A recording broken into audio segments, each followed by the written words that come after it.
चलिए इधर देखें, यूपीएससी 66 में पूछेगा मैथ्स के, हम लोग सवाल को करेंगे, ठीक है। तो जितना आया है, जैसे 5 क्वेश्चन आए हैं इस प्लेन में, तो हम लोग इतना कर लेंगे, फिर आगे देखेंगे और कुछ है 2-3 क्वेश्चन। ये सीक्वेंस दिया हुआ है, ये अनुक्रम है 4, 18, 48, 100 और ये बीच में लुप्त हुआ संख्या यहाँ पर क्या होगा वो आपसे पूछ रहा है। तो कोशिश कीजिए कि अगर कोई सीक्वेंस वाला संख्या है तो उसको आप पहले नंबर लगाना शुरू कीजिए, गैपिंग पकड़िए क्या क्या है। तो हम लोग देखिए सॉल्व करते हैं। पहला 4 है, फिर 18 है, फिर 48 है और फिर 100 है, फिर आगे ये कितना का गैपिंग है 14 यानी 14 का। ये कितना का गैपिंग है 30, 30 40 48। हाँ ये कितना का है 52। कुछ नजर आ रहा है गैपिंग? गैपिंग 14 दूना 28, 28 और 2 ज्यादा, 30 दूना 60। नहीं, इससे नहीं बन रहा। कुछ देखिए स्क्वायर वगैरह है क्या? ये पकड़िए, 2 का स्क्वायर 4, 4 का स्क्वायर 16। नहीं, स्क्वायर भी नहीं है। अच्छा इस नंबर को आप देखिए 4 को, तो ऐसे बोल सकते हैं कि ये 2 का क्यूब 8 हो गया, माइनस 2 का स्क्वायर घटाया हुआ है, 2 का क्यूब 8 होता है और 2 दूना 4, 8 माइनस 4 यानी कितना हो गया 4। उसी तरह से 3 को चेक कर लीजिए, तो क्या ये 3 का है 18, तो 3 का क्यूब कितना होगा माइनस 3 का स्क्वायर करके, तो 3 तिहाई कितना होगा ये 27 हो गया और ये 3 तिहाई 9, कितना हो जाएगा ये 18 आ जाएगा। तो अब चेक कीजिए कि कुछ ऐसा ही नंबर चल रहा है, 2 का क्यूब माइनस 2 का स्क्वायर, 3 का क्यूब माइनस 3 का स्क्वायर, 4 का क्यूब क्या होगा 64 माइनस 4 का स्क्वायर कितना होगा, ठीक है ये आ जाएगा 48। तो ये 4 का है और ये कितना का है 5 का, तो यहाँ पे कितना का होगा 6 का, कितना का, तो 6 का क्यूब बताइए कितना हो जाएगा, 6 का क्यूब कितना होगा 256, 216, 206 का क्यूब 216 और 6 का स्क्वायर कितना हो जाएगा 36, घटा दीजिए 0 और 21 18 यानी कितना हो जाएगा 180, 180। कैसे नंबर चल रहा है ये, 2 का क्यूब माइनस 2 का स्क्वायर है, 3 का क्यूब माइनस 3 का स्क्वायर है, 4 का क्यूब माइनस 4 का स्क्वायर है, 5 का क्यूब माइनस 5 का स्क्वायर है, तो यहाँ पर 6 का रूल लगा दीजिए, आंसर कितना हो जाएगा 180। चलिए ये वाला हो गया। अब आते हैं हम लोग ये क्वेश्चन को देखते हैं। ये क्वेश्चन परमुटेशन कॉम्बिनेशन, ये क्वेश्चन कॉम्बिनेशन का है, देखिए सी लिखा हुआ है, कॉम्बिनेशन का क्वेश्चन है, 11th का क्वेश्चन है, 11th से, ठीक है, सेम टू सेम एनसीईआरटी का क्वेश्चन है। इसको लगाते हैं, n का मान पूछा है। चलिए एक फॉर्मूला आपको पता होना चाहिए, एनसीआर क्या होता है, एनसीआर का फैक्टोरियल क्या निकालते हैं, फैक्टोरियल n बटा factorial n minus r into r, ये फॉर्मूला होता है एनसीआर के लिए। एनसीआर के लिए फॉर्मूला लगाते हैं, जैसे ये एनसीआर क्या होता है, तो पहले लगाना है ऊपर में फैक्टोरियल n, नीचे क्या लगाना है n माइनस r का फैक्टोरियल इंटू r का फैक्टोरियल, ऐसे लगाना है यहाँ पे आपको, ठीक है, ध्यान दीजिए, ठीक है। चलिए अब हम लोग करते हैं इस क्वेश्चन को, ये n के जगह पर है, ये c है और ये क्या है r है। चलिए एनसीआर लगाया जाए, ठीक है, तो लगाते हैं हम लोग एनसीआर का फॉर्मूला, तो क्या हो जाएगा ये हो जाएगा आपको फैक्टोरियल 2n और नीचे लगाएंगे तो 2n माइनस 3 का फैक्टोरियल और इंटू r, r की जगह पर क्या है 3, तो 3 का फैक्टोरियल हो गया, बराबर होगा, ठीक है, बराबर नहीं बाबू, ये औसत है तो यानी बटा में। अब नीचे वाला इसका फॉर्मूला लगा लीजिए, तो एनसीआर, ये एनसी और ये आर का काम करेगा, तो ये हो गया फैक्टोरियल n माइनस 2 नीचे लिखाएगा उसका फैक्टोरियल, और नीचे कौन है 2, तो बेस वैल्यू 2 का फैक्टोरियल हो गया। ये बराबर चलेगा किसके 44 बाई 3 के, ठीक है। इसको सॉल्व करते हैं पहले हम लोग, ठीक है। किसको आता है फैक्टोरियल, फैक्टोरियल आना चाहिए। फैक्टोरियल लिखने का क्या तरीका है, जैसे आपको 5 का फैक्टोरियल पूछा जाएगा तो इसको कैसे लिखा जाता है, घटते हुए 5 गुने 4 गुने 3 गुने 2 गुने 1, ऐसे फैक्टोरियल में वैल्यू लिखा जाता है, ठीक है। याद रखिए फैक्टोरियल 0 का मान भी 1 होता है, फैक्टोरियल 1 का भी मान भी 1 ही होता है, क्लियर। ये थोड़ा बहुत ये चीज फैक्टोरियल का आइडिया होना चाहिए, ठीक है। फैक्टोरियल का मतलब नंबर को घटते हुए लिखना है। जैसे आपको 10 फैक्टोरियल का वैल्यू पूछ दे तो 10 का क्या लिख सकते हैं, 10 फैक्टोरियल को 10 फैक्टोरियल को 10 गुने 9 गुने 8 ऐसे करते हुए अब जहां रोकेंगे ना वहां फैक्टोरियल भी लगा सकते हैं, जैसे 1 यहाँ पे 8 पे फैक्टोरियल लगा दिए। तो इस तरह से हम लोग सॉल्व करते हैं। जैसे कहने का मतलब एक क्वेश्चन सिंपल सा लेते हैं पहले, जैसे आपको 10 फैक्टोरियल बटा 8 फैक्टोरियल का मान पूछ दे, तो आपको करना क्या है, 10 को 10 लिखिए, घटाते जाइए, 9 लिखिए, फिर इसको 8 फैक्टोरियल तक आके रोक दीजिए। क्यों? क्योंकि नीचे 8 आपको दिख रहा है, तो 8 फैक्टोरियल से 8 कट गया, 10 9 कितना आंसर हो गया 90। समझ आया? इस तरह से किया जाता है, यही रूल आप यहाँ पे लगाना है आपको। चलिए देखिए, ये 2n फैक्टोरियल है, तो ये 2n है और ये 2n माइनस 3 है। आप कुछ नजर आया? 2n को घटाते हुए लिखेंगे तो 2n, 2n minus 1, 2n minus 2, 2n minus 3 पर रोक देंगे तो 2n माइनस 3 कट जाएगा फैक्टोरियल वाला। तो हम ऐसे इस यहाँ लगाते हैं, ये लिखे 2n, फिर लिखेंगे 2n माइनस 1, फिर लिखेंगे 2n माइनस 2, फिर लिखेंगे 2n माइनस 3, यहाँ फैक्टोरियल पर रोक देंगे, ये कट जाएगा। इसको कीजिए, ये हो गया 2n माइनस 3 का फैक्टोरियल, और 3 को भी लेते चलिए, कहां तक 2 तक रोक दीजिएगा क्योंकि ये कट जाएगा, तो 3 इंटू 2 फैक्टोरियल लिख लीजिए इसको। जब ये बटा को रिवर्स करेंगे तो सबसे नीचे वाला कहां जाता है? ऊपर में, तो यहाँ मल्टीप्लाई का साइन लगा के इसको ऊपर की तरफ लिखना है, तो ऊपर में कौन हो जाएगा? n माइनस 2 का फैक्टोरियल इंटू 2 का फैक्टोरियल, और नीचे कौन आ जाएगा? Factorial n। अब कटने लगे, कौन कौन नजर आ रहा है आपको? आप काटिए, ये कट जाएगा, ये ऊपर में है, ठीक है। n माइनस 2 कहां गया भाई? n माइनस 2 थोड़ा यहां लिखते हैं, यहीं पे लिखते हैं, ठीक है। ये n को n माइनस 2 का फैक्टोरियल, और नीचे n माइनस 2 और इंटू 2 फैक्टोरियल, और यहाँ आ जाएगा n इंटू n माइनस 1, फिर n माइनस 2, n माइनस 2 से n माइनस 2 काट दीजिए, ठीक है। और ये टर्म यहाँ से कैंसिल होगा, n इंटू, ये स्पेस ही छोटा पड़ रहा है, सॉरी स्टूडेंट, ये स्पेस थोड़ा छोटा हो जा रहा है। हम लोग ऐसा करते हैं, पहले ये सॉल्व कर देते हैं, थोड़ा सा ये मिटा देंगे और फिर ये सॉल्व कर देंगे। चलिए यहाँ से करते हैं, पहले 3 नंबर क्वेश्चन। यदि m संख्याओं का औसत n स्क्वायर है, औसत कैसे? जैसे देखिए m संख्याओं का औसत, संख्या कितना है? m, ठीक है। तो m संख्या से जितना नंबर है ऐसे लिखा जाता है, m संख्याओं का औसत कितना है? n स्क्वायर है। तो m संख्या कितना आ गया बाबू? m संख्या आ गया, m उधर मल्टीप्लाई होगा m n स्क्वायर, ये इक्वेशन 1। उसी तरह से बोल रहा है कि m संख्याओं का औसत n स्क्वायर है और n संख्याओं का औसत m स्क्वायर है। तो n संख्या आते हैं अगला स्टेटमेंट में, n संख्याओं का औसत m स्क्वायर है, तो ये मल्टीप्लाई कर दीजिए, x नंबर ऑफ n कितना हो गया? n m square. तो आपसे क्या पूछा है कि m प्लस n, ये बड़ा आसान हो गया, दोनों संख्याओं को जोड़ देना है, तो दोनों जोड़िए, पहला संख्या आपको यहाँ है और ये दूसरा है, दोनों को ऐड कर दीजिए, तो कितना हो जाएगा आपको? ऐड करेंगे तो, ऐड कीजिए तो m n स्क्वायर, और कितना ऐड करना है आपको? n m स्क्वायर, और कितना संख्या का पूछ रहा है? m plus n। ऊपर में कुछ कॉमन है? ऊपर में एक m भी कॉमन है और एक n कॉमन है, तो mn निकल गया, तो एक n यहाँ बचेगा, एक m यहाँ बचेगा, और नीचे m प्लस n, ये कैंसिल हो गया। आंसर है mn, आंसर क्या निकल गया? mn, आंसर हो गया mn, इसका आंसर हो गया mn। क्लियर? अब आते हैं क्वेश्चन संख्या 4 पे, फिर स्क्रीनशॉट ले लीजिए, लेते जाइए, ठीक है।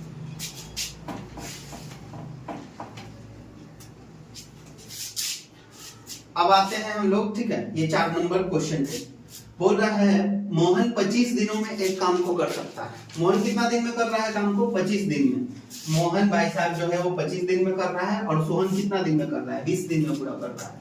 बोल रहा है कि दोनों एक साथ काम स्टार्ट किया और 5 दिनों तक दोनों काम को किया, और उसके बाद मोहन काम छोड़ दिया, तो बचा हुआ काम सोहन कितने दिन में पूरा करेगा?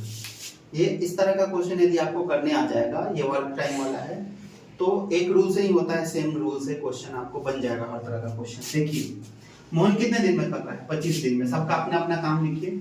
मोहन भाई साहब जो है वो 25 दिन में, देखिए हम आपको सिखा रहे हैं कैसे ये क्वेश्चन कीजिएगा। मोहन कितना दिन में किया? 25 दिन में। सोहन कितना दिन में किया? सोहन कितना दिन में किया, चेक कीजिए। मोहन 25 दिन में कर रहा है और सोहन कितना दिन में कर रहा है, 20 दिन में कर रहा है काम को। आपको करना क्या है, मोहन के सामने 25 दिन लिख दिए, सोहन के सामने 20 दिन लिख दिए। आप ये ढूंढिए 25 और 20 इस दोनों में कौन ऐसा संख्या है जो कॉमन होगा। ठीक है, मतलब ये 25 और 20 किस कौन से संख्या से कॉमन कटेगा, तो हम यहाँ बोल सकते हैं 50 नहीं 100 लिख लेते हैं, 100। 25 के पहला में 100 आएगा, 20 के पहला में 100 आएगा। क्लियर? तो आप ये देखिए कि 25 से 100 कितने टाइम में कर रहा है, 4 टाइम में। कितना टाइम में, तो 4 टाइम। और 20 से 100 कितना टाइम में कर रहा है, 5 टाइम में।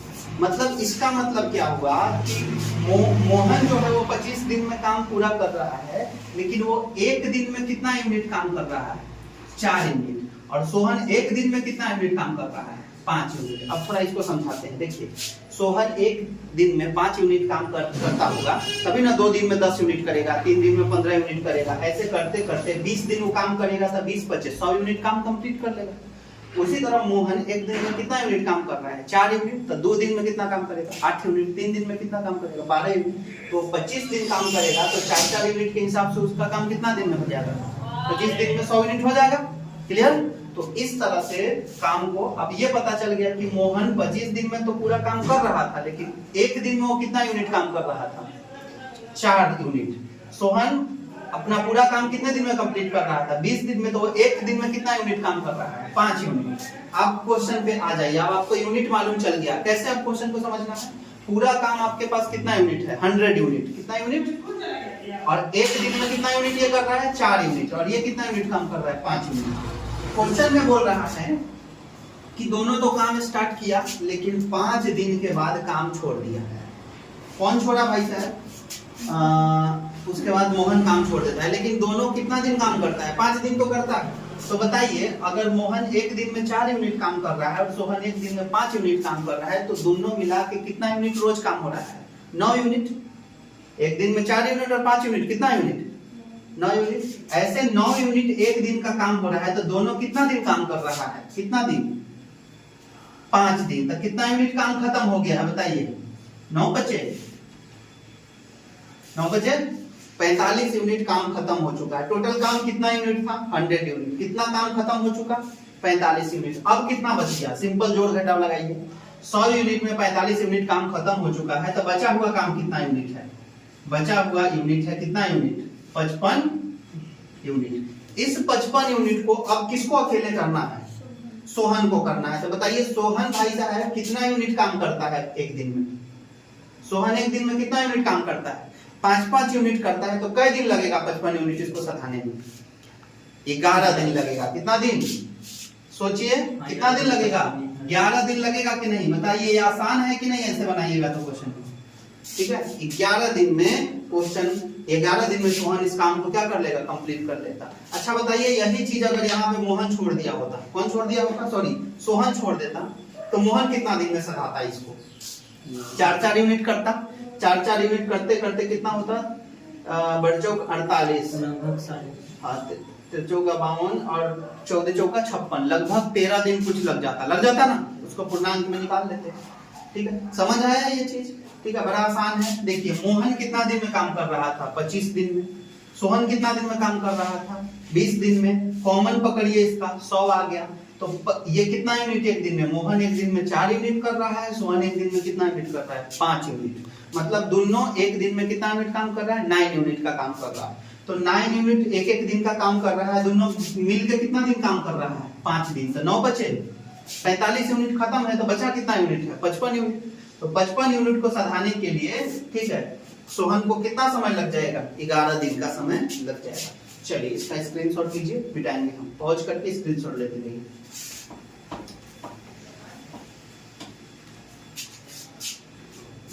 चलिए 4 नंबर हो गया।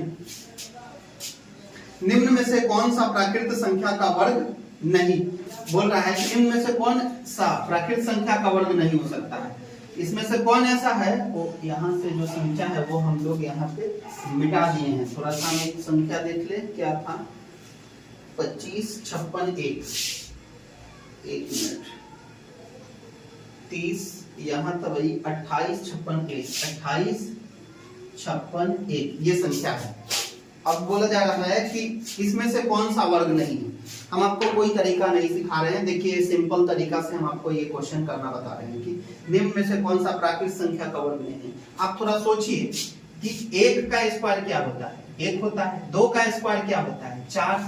आप मन में भी ये कर सकते हैं, 2 का स्क्वायर क्या होता है, 4 होता है। अगर कोई संख्या है, कितना बड़ा भी संख्या है, तो उसके इकाई का अंक यदि 2 है तो उसका आंसर क्या आएगा, इकाई के अंक पर 4 आएगा। अगर कोई संख्या कितना भी बड़ा संख्या है, उसका आखिरी में क्या है, 3 है, तो उसका 3 का स्क्वायर कितना आएगा, लास्ट में 9 आएगा। कितना आएगा, तो बताइए आप सोच के कि 1 का स्क्वायर 1 होगा, 2 के संख्या के लास्ट में 4 होगा, 3 का क्या होगा 9, 4 का क्या होगा 16 यानी 6 होगा, 5 का क्या होगा 25 यानी 5 ही होगा। तो इस तरह से बताइए कि 9 किसी का वर्ग होगा कि नहीं होगा, 3 का, मतलब ये भी संख्या पॉसिबल है किसी ना किसी का वर्ग। 2 किसी का वर्ग होता है, यानी यही एक आंसर हो गया जो किसी का वर्ग नहीं होगा। 6 भी वर्ग होता है 4 का, बोलिए 4 चौका 16 का 6 हो जाएगा। 1 9 का भी होगा और 1 का भी होगा। तो कौन ऐसा संख्या है, तो आंसर सिंपल था कि नहीं, ये संख्या पकड़ लेंगे। क्लियर हुआ, आसान तरीका रखेंगे, मुजवानी के क्वेश्चन बन जाएगा। ठीक है, चलिए हम लोग ये कर लिए। अब थोड़ा सा मिटाते हैं, हमको ये क्वेश्चन करना है। कौन सा बचा था, ये कॉम्बिनेशन का, ये मिटाते हैं। जिसको स्क्रीनशॉट लेना है स्क्रीनशॉट ले लीजिए। ठीक है, चलिए अब हम ये क्वेश्चन को करके आपको दिखाते हैं। थोड़ा बोर्ड ज्यादा ले रहा है स्पेस, इसीलिए नहीं हो रहा था। चलिए कॉम्बिनेशन का क्वेश्चन है, फॉर्मूला लगाना है। ये फॉर्मूला लगाना है माथे में, एनसीआर याद रखना है कि इसका फॉर्मूला होता है फैक्टोरियल n बटा, ये दोनों को घटा दीजिए, n माइनस आर का फैक्टोरियल इनटू आर का फैक्टोरियल। यही फॉर्मूला लगाना है। ये n का काम करेगा, ये c और ये r। तो यहाँ पे रखना है फैक्टोरियल n बटा, ये दोनों घटाएंगे तो क्या होगा 2n माइनस 3 का फैक्टोरियल इनटू 3 का फैक्टोरियल बटा, इसको लगाइए फैक्टोरियल n बटा में क्या हो जाएगा n माइनस 2 का फैक्टोरियल इनटू 2 का फैक्टोरियल बराबर में कितना है 44/3। अब इसको जरा सॉल्व करेंगे, रिवर्स कर लीजिए चीजों को, कितना हो जाएगा ये 2n। इसको थोड़ा जैसे हम यहाँ बताएं कि n फैक्टोरियल को क्या लिख सकते हैं, फैक्टोरियल n का क्या तरीका है लिखने का, तो n into n minus 1 into n minus 2 घटाते जाएंगे। जैसे फैक्टोरियल 10 को क्या लिख सकते हैं, 10 गुने 9 गुने 8 गुने 7, ऐसे करते जाना है। तो आपको यहाँ भी वही काम करना है। तो चलिए इसको लगाते हैं हम लोग। तो क्या लिख सकते हैं 2n, फिर क्या लिख सकते हैं 2n माइनस 1, फिर क्या लिख सकते हैं 2n माइनस 2, फिर 2n माइनस 3। यहाँ पे क्यों रोके, क्योंकि हमको दिख रहा है नीचे 2n माइनस 3, इसलिए हम यहीं पे रोक दिए। नहीं तो आगे बढ़ेंगे तो फिर 2n माइनस 4, 2n माइनस 5, उससे आगे जाने से कोई फायदा नहीं है, क्योंकि यहीं पर कट जाएगा नंबर। ठीक है, बटा बोलिए कितना है 2n माइनस 3 का फैक्टोरियल इनटू, अच्छा 3 को भी तोड़ेंगे क्या, हाँ देख लीजिए कहीं 2 उससे कम वाला नजर आ रहा है, हाँ 2 नजर आ रहा है, तो 3 को थोड़ा तोड़ दीजिए, 3 इंटू फैक्टोरियल 2 में तोड़ दिए। अब क्या किया जाता है, जब इसको रिवर्स किया जाता है ये सबसे ऊपर चला जाएगा। बोलिए इसको क्या लिख सकते हैं n माइनस 2 का फैक्टोरियल इनटू क्या है 2 का फैक्टोरियल, और सबसे नीचे वाला इसको भी थोड़ा तोड़ लीजिए, n into n minus 1 into n minus 2 का फैक्टोरियल रख दिए। ये बराबर किसके है 44/3 के। अब कटने वाला जो है वो काट दीजिए आपसे, देखिए कौन कौन कट रहा है। n माइनस 2 का फैक्टोरियल ये वाला इससे कैंसिल हो गया पूरा, ये 2 का फैक्टोरियल ये 2 से भी कैंसिल हो गया। कहीं n इंटू n माइनस 1 है क्या, देखिए तो n यहाँ मिल जाएगा। और बाबू आप इसमें से 2 कॉमन लीजिएगा तो क्या n माइनस 1 यहाँ मिल जाएगा, सोचिए 2 कॉमन ले लेंगे तो n माइनस 1 आ जाएगा। तो क्या लिख सकते हैं, 2 यहाँ से कॉमन हटा दीजिए और ये काट दीजिए। हम देखिए काट रहे हैं, ये n यहाँ मिल गया और n माइनस 1 यहाँ मिल गया, ये कैंसिल हो गया। कि कैसे काटेंगे, यहाँ से 2 कॉमन लेने के बाद, तो 2 कॉमन ले लिए तो यहाँ पर क्या हो गया 4 हो गया। ठीक है, 4 इंटू क्या बचा है यहाँ पे 2n माइनस 1। अच्छा ये कट जाएगा ना 2n माइनस 3 फैक्टोरियल ये वाला, देखिए नीचे भी कट गया। ठीक है, तो यहाँ से हम 2 यहाँ से कॉमन लिए थे, तो 2 दूना कितना हो गया 4, और क्या बचा 2n माइनस 1। नीचे भी कुछ बचा है क्या, नीचे 3 बचा है, और इधर में भी कुछ बच रहा है क्या, कुछ नहीं बचा।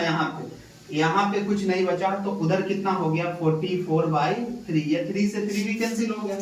अब क्या हुआ, इसको मल्टीप्लाई लगाइए, कितना आ रहा है 4 दूना 8n, और इसको इससे मल्टीप्लाई लगाएंगे, ये 4 का होगा, और ये कितना हो गया 44 का।